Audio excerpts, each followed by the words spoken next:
Hola, ¿qué tal? ¿Cómo están ustedes? Como siempre es un gran placer reencontrarnos y tenerlos en este programa acerca de Moisés, del Islam Responde.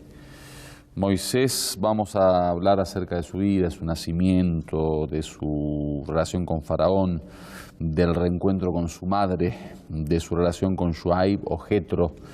Y tenemos muchos temas que vamos a tocar en estos programas acerca de los profetas y en este primer programa acerca de Moisés con el Sheikh Abdul Karim. Salam alaikum, Sheikh Abdul Karim. Alaikum salam wa rahmatullahi wa barakatuh.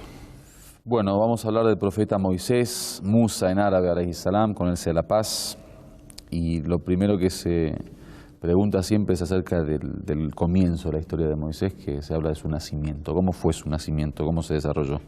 Bueno, Bismillahirrahmanirrahim, en nombre de Dios, el clementísimo, el misericordiosísimo, la alabanza para Él y la bendición y la paz con el profeta sea con Muhammad y con Moisés, que es uno de los grandes profetas del Islam y de la historia de la humanidad, sin duda, y de representante de Dios, de los más elevados, y su ejemplo es un ejemplo vivo para todos los creyentes en el mundo, y su historia es muy parecida, tiene cuestiones muy parecidas con Abraham y con Jesús, y con también el Imam Mahdi y demás. O sea, hay ciertas similitudes muy importantes en estos grandes profetas que son de los más grandes de la humanidad.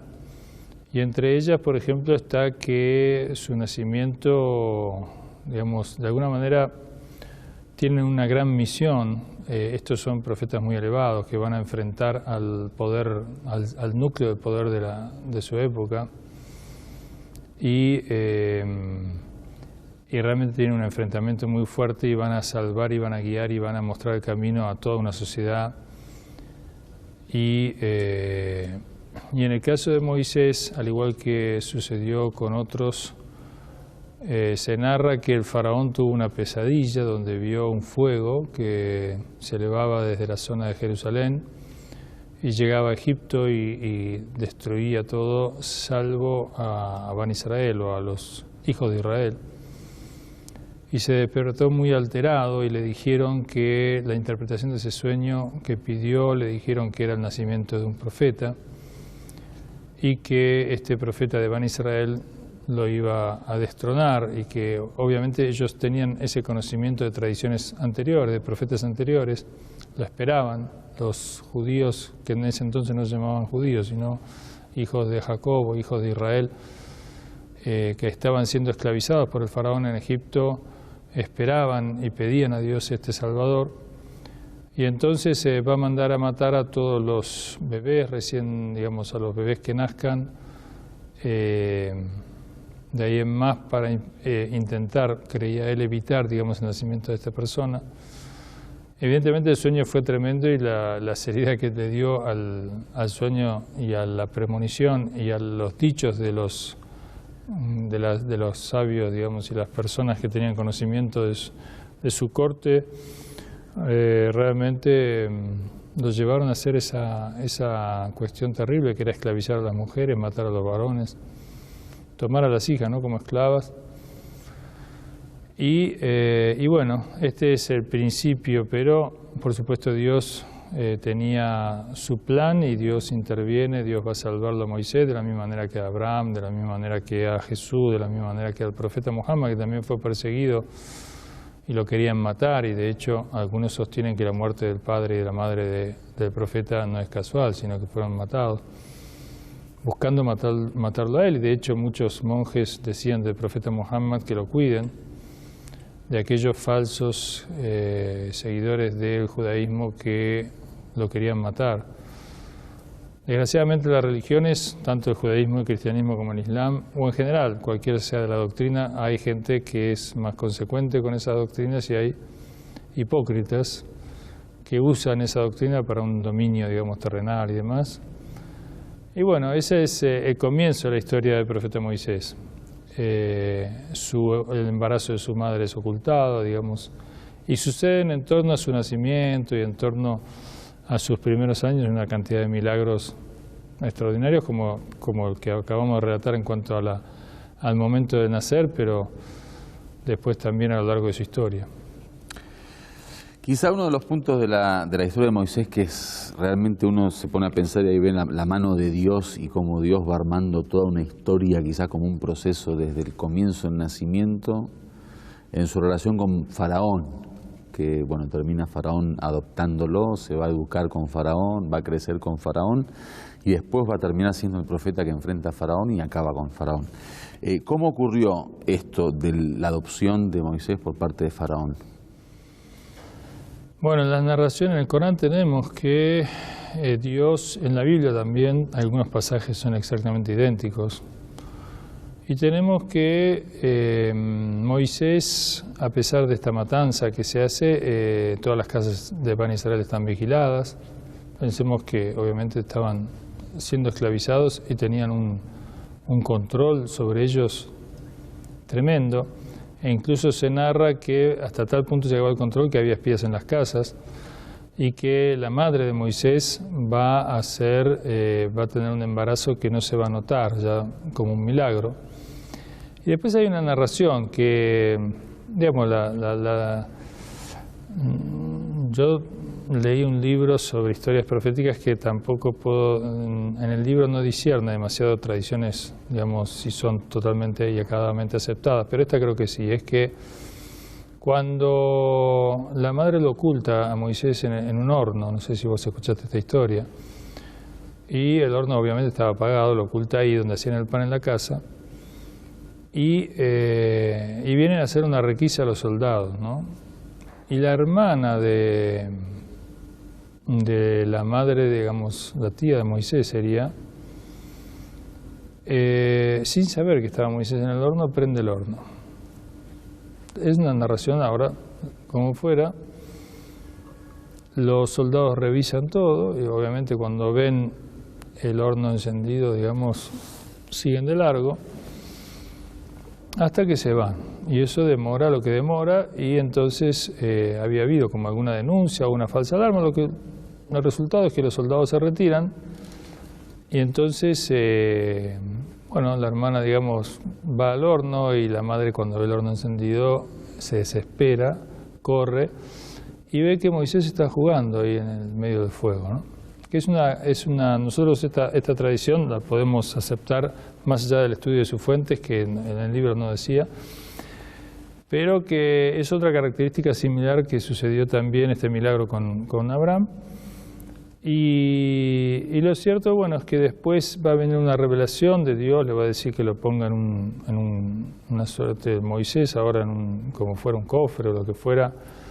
De todas maneras, lo cierto es que a Moisés lo ponen en este cofre, en estas maderas que también de acuerdo a una tradición son maderas o son una cosa hecha especialmente, digamos,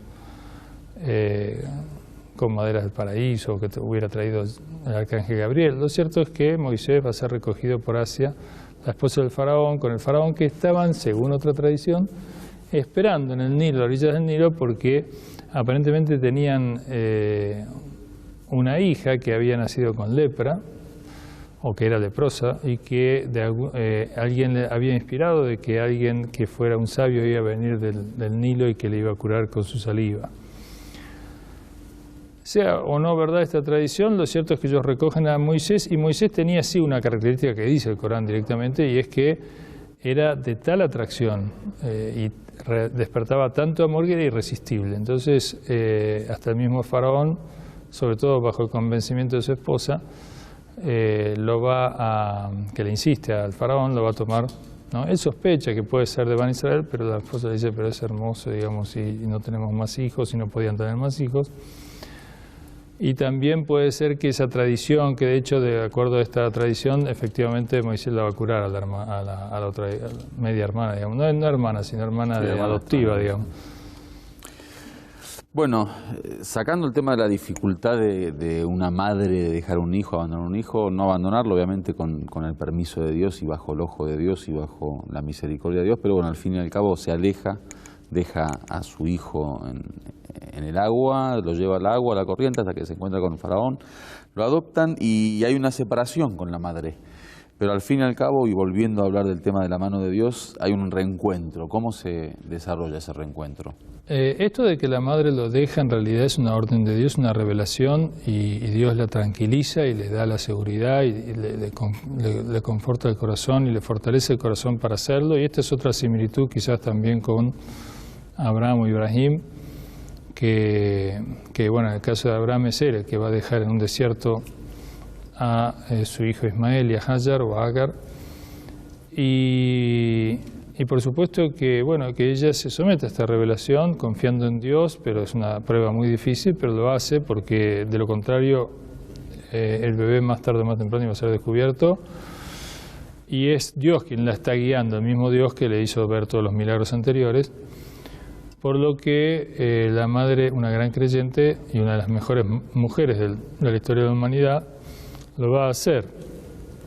Pero Dios dice que se lo va a restituir pronto. Y efectivamente el niño, Moisés, rechaza el pecho de todas las nodrizas idólatras. Y esto también tiene que ver con una concepción teológica de la infalibilidad de los profetas y el efecto que tiene la leche o el alimento en los profetas, y los profetas jamás toman alimento prohibido.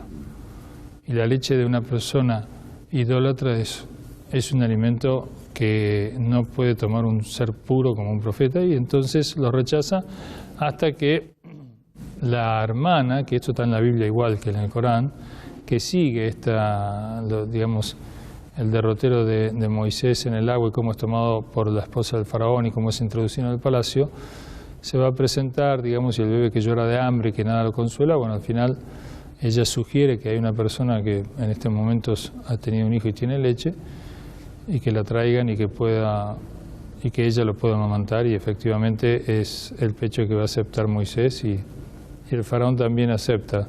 Siempre de alguna manera el faraón tenía sus sospechas, pero es convencido de que siga adelante, ¿no? Y además tiene una gran atracción por Moisés. Bueno, gracias, Sheikh Abdul Karim. Vamos a una pequeña pausa. Quédese con nosotros, por favor. Regresamos en un momento.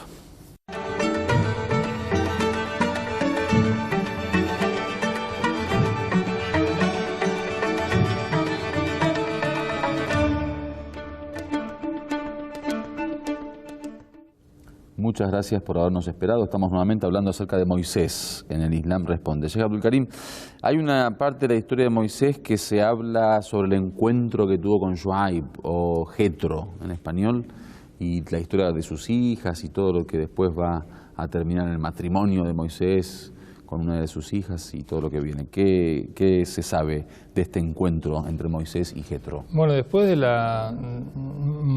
Moisés va a crecer en el palacio del faraón. Hay varias anécdotas del periodo de la niñez, de la juventud, etcétera, muestras que el rechazo que tiene él por la opresión y las dudas de faraón y la intervención de este creyente que está en la corte de Asia, que lo va a cubrir hasta que al final va a terminar Asia dando su vida por Moisés y va a ser martirizada por Moisés. Pero la historia hasta aquí es que en un episodio entre un judío, una persona de Bani Israel, que se pelea con un egipcio, él interviene, digamos, y sin querer lo va a separar, le va a pegar al egipcio, a Moisés, y va a morir, va a caer mal, digamos así, va a morir. Entonces, el hecho vuelve a repetirse el otro día con otro. Bueno, al final una persona también de las afueras de la ciudad viene y le sugiere, un enviado de Dios, que se escape de allí y va a ir hacia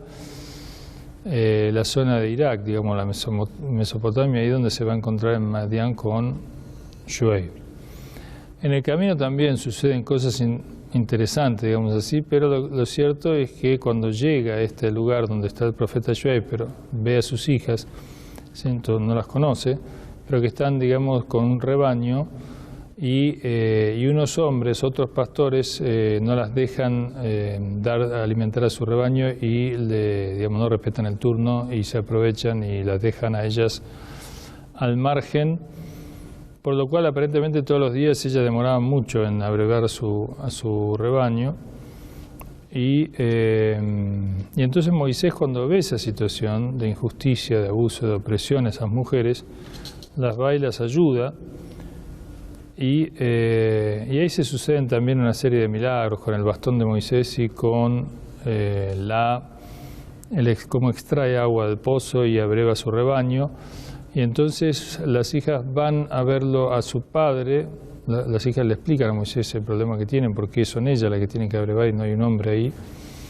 El padre es mayor, el padre está viejo, entonces el padre se sorprende de que en ese día han llegado temprano, digamos, ¿qué pasó? Bueno, les explican de Moisés y él los llama a Moisés.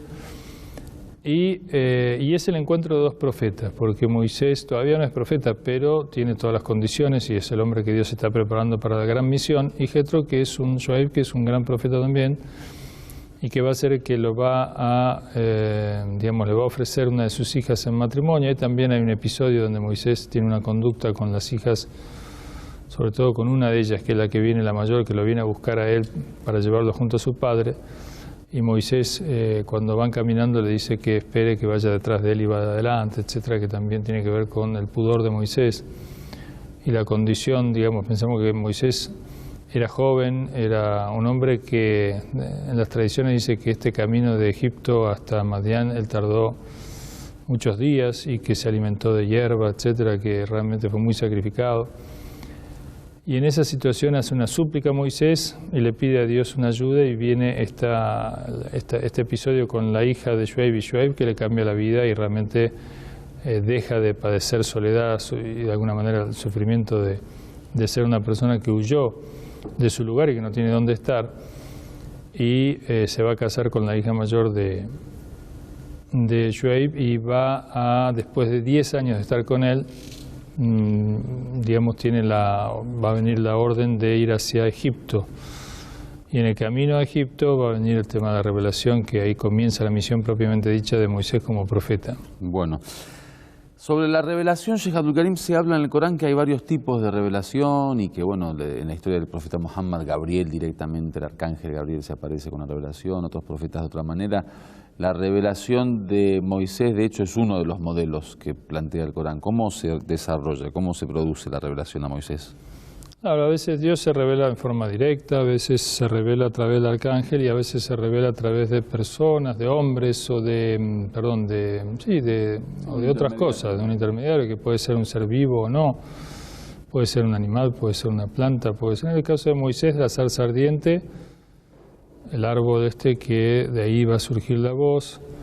Dice la tradición que era una noche muy fría, Moisés está con su mujer y aparentemente con hijos o hijas que tuvo, y en esta noche muy fría él ve un fuego, con lo cual va a buscar calor para llevarle a su familia, y allí, digamos, viene la orden de Dios de descalzarse y va a recibir la revelación, donde le habla directamente Dios. Por eso le dicen a Moisés Kalimullah, que escucha directamente, que escuchó la palabra de Dios y habló con Dios, en esa oportunidad y en otras. Lo cierto es que allí Dios se le revela y le va a ordenar ir a Egipto, que de acuerdo a tradiciones también se sostiene que él directamente va de ahí, ni siquiera vuelve ante la familia queda en el desierto, pero cuando él pregunta por su familia, Dios le dice que él se encarga de su familia y efectivamente mandó uríes y ángeles o como fuera, digamos, la familia. Después se va a reencontrar Moisés con su familia después de un tiempo. Pero va solo con su hermano, con Aarón, pero que Aarón está en Egipto y lo va a esperar desde Egipto. Y ambos tienen la misión de ir a ver al faraón y de llevarle el mensaje de Dios, y para ello le revela a Dios una serie de milagros, que es el tema del bastón, que lo convierte en una serpiente. Moisés se asusta y quiere huir y Dios le dice que no se asuste, que vaya y lo tome de nuevo, que va a volver a ser un bastón. Una serpiente muy grande además. Y la mano también, que saque su mano y la mano sale con una luz tan intensa, dice que se hace de día, en plena noche. Y milagros así y otros que, digamos, le van a dar la fuerza a Moisés. Lo interesante para extraer, digamos, hay mucho que extraer de la enseñanza de Moisés y de su historia, pero que son dos hombres nada más, sin nada, que se enfrentan a todo el poder que después se va a ver en Egipto. Y estos dos hombres, con el apoyo de Dios, y Dios le dice: yo estaré con ustedes, desestabiliza todo un reino, ¿no? Tremendamente fuerte, y ellos no tienen más que, digamos, este apoyo espiritual fuertísimo, pero materialmente no representan nada frente al faraón. Volviendo al tema de la revelación, generalmente en la revelación se da un proceso, ¿no? Que durante tiempo Dios va revelando parte a parte la religión que quiera revelar o el mensaje o lo que quiera confirmar. Pero bueno, en la primer parte de la revelación siempre hay algo que es importante. Al fin y al cabo es el comienzo de este encuentro directo de Dios con Moisés y es el comienzo de la misión profética, el comienzo de la elección de Moisés como enviado de Dios. ¿Qué fue lo que le revela Dios a Moisés en ese primer encuentro? Bueno, el primer encuentro dice que Él es Dios y le habla de su bastón, le enseña estos milagros y le va a decir que vaya a liberar al pueblo de Bani Israel del poder del faraón y a invitar al faraón al Islam o a la adoración a Dios. Imagínate que es una misión que suena muy difícil, ¿no? Por no decir imposible. Pero bueno, Dios le otorga esos milagros, dice que lo va a acompañar y efectivamente Moisés entonces emprende camino hacia Egipto y por un lado recibe la revelación y la confirmación de esa revelación en varias oportunidades y por otro lado le confiere un poder extraordinario. Y es una lección, digamos, de cómo en realidad la historia, uno dice, bueno, la historia de la humanidad, por dónde va, hacia dónde va, las distintas etapas, etcétera, y cómo terminará, etcétera, pero realmente si tiene conciencia de la historia sagrada, Dios es el que está guiando la historia en términos generales. No es que el hombre no tenga libertad y esté fatalmente destinado a adorar a Dios, sino que Dios interviene en la historia y de alguna manera, mediante su representante, la va a ir guiando hacia donde Él quiere. Bueno, el tema de los milagros es uno de estos temas también fundamentales en la historia de los profetas y siempre, hasta en la teología, hay una parte, digamos, importante que se habla de los milagros, el significado de los milagros, el análisis de los milagros, su definición, el objetivo, la filosofía de los milagros. Dos preguntas: ¿cuáles fueron los milagros que mostró Dios? Que algo de eso estuviste hablando. Y lo más importante, ¿cuál fue el objetivo de esos milagros? El porqué de los milagros. No es una historia de Dios que quiere contar, simplemente hay detrás de eso una filosofía que eso es importante saber. Una cosa muy interesante que también es una constante, porque en el caso de Abraham y de Jesús y de Muhammad ocurre lo mismo, y es que Dios va a elegir a unas personas y va a derrotar a un poder existente que aparentemente en términos materiales es inexpugnable, digamos así, ¿no? Que son los imperios de turno. Hoy diríamos el poder, claro, de a las grandes potencias que hacen y deshacen y hacen lo que quieren, digamos que parecería que no hay manera de librarse de eso, ¿no? Pero la irrupción del poder espiritual cambia todas las cosas, ¿no? Y ese poder material que parecía inexpugnable de repente se cae como un mazo de naipes. Entonces, el milagro ocurre, varios milagros, pero el milagro es que Moisés va con toda su humildad, digamos, con una bácula, un bastón, es un pastor. Va él y Aarón y van a la corte del faraón y allí cuando le muestran los milagros, primero la manera de hablar, ¿no? Pero además la manera de enfrentarlo, y cuando le muestran sus milagros se desmaya el faraón, digamos, cuando ve la serpiente, el cayado de Moisés convertido en serpiente o la mano, etcétera. Y entonces hasta se dice, de acuerdo a una tradición, que Moisés, que el faraón en un momento quiere, digamos, se rinde. Pero Hamán, que era un acompañante de él, que es un poco de la historia, después se va a repetir en otros profetas, ¿no?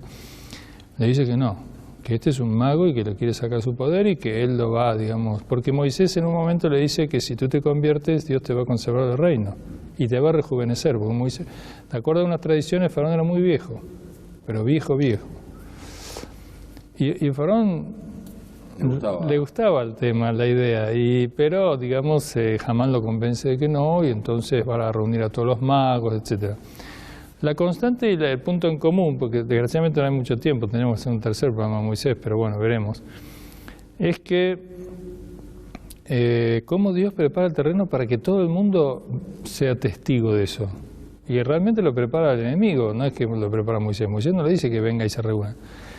Pero el faraón hace una tremenda demostración pública con todo su ejército, dicen algunas tradiciones 700.000 personas, en unas tradiciones 70.000 magos, 7.000, el número que fuera, pero hablan de 70.000.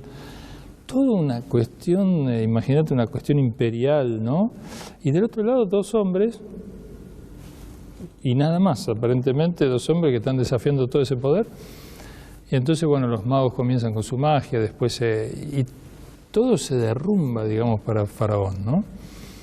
Y en el caso de Abraham lo mismo pasa, Nimrod los reúne a todos, y en el caso del profeta Muhammad pasa lo mismo, y en el caso de Jesús pasa lo mismo, pero de la óptica del Corán y del Islam, porque de la óptica cristiana no se entiende bien.